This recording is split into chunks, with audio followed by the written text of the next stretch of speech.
So in the 11 years that we've been in New Zealand, we have been able to start 3 not-for-profits that are actually government participated and partially funded. We've been able to plant a church now that we have around 55 members of that church, and the thing that we're really, proud might not be the right word, but something that we are excited about is out of those people who come, only 4 people had ever stepped foot in a church or had any kind of connection with Christianity before that. We are getting to tell people about the gospel, about Jesus, and we're running to people in a westernized society who have never heard the name of Jesus, had never heard the story of Jesus.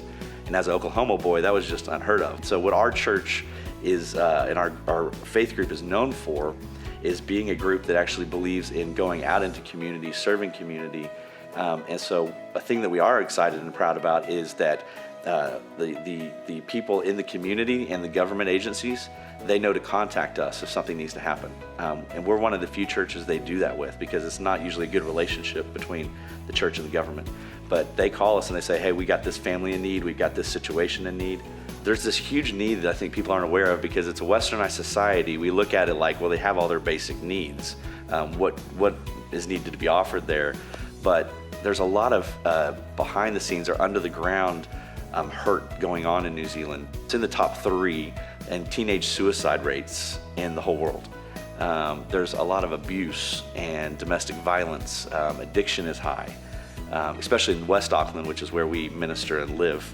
So we saw a lot of this need and realized that what was going on was a need for people to come in and help transform community to be a healthier place and a safe place for everybody.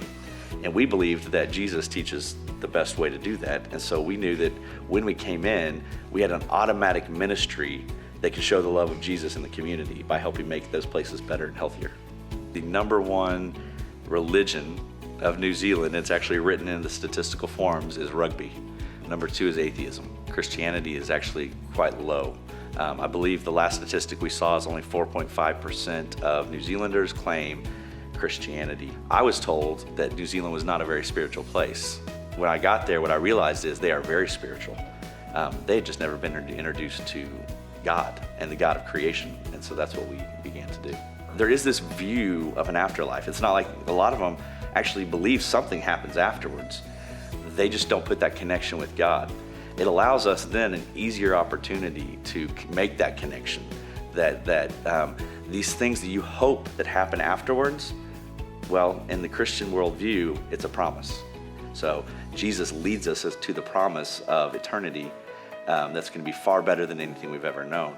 So that makes great conversation with them, and they understand that. Stephen Adams has made doors open for us in New Zealand because they do. When people in New Zealand hear I'm from Oklahoma, they automatically start asking questions about, well, have you ever met Steve Adams? Or do you know these basketball players? And one of my ministries, and I see it as a ministry, is I'm a basketball coach. And that's opened doors for me to meet with people, and it creates a very natural connection where I don't have to try very hard to get to know them. We could not do this work without this church. I'd like to say to the members, the church at the park, that we are so grateful for your partnership. This has been going on for a few years now.